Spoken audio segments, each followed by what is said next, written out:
ఇదిగోండి, ఇది original photo scan చేశాను అనమాట. కస్టమర్ ఇలా తీసుకొచ్చాడు, ఆయన ఫోటో స్కాన్ చేస్తే ఇలా వచ్చింది. తర్వాత నేను ఏం చేశానంటే దాన్ని కొంచెం బాగా కనిపించేలాగా చేసి, ముందు దానికి ఇప్పటికీ తేడా చూడండి. ఫేస్ బాగానే ఉంది, కాకపోతే మనకి బ్యాక్గ్రౌండ్ బాగాలేదు, డార్క్గా ఉంది. బ్యాక్గ్రౌండ్ తీసేసి అలా ఎల్లో కలర్ పెట్టాను.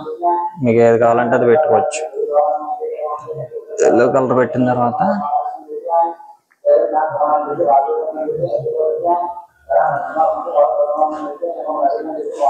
పాస్పోర్ట్ సైజ్కి మనం కట్ చేసుకునేలాగా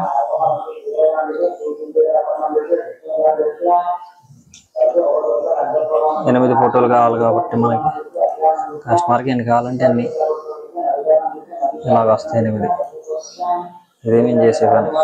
ఈ ఫోటోకి ఒకసారి తేడా చూడడానికి తెలుస్తుంది. ఈ ఫోటోకి నేను చేశాను కదా, ఈ ఫొటోస్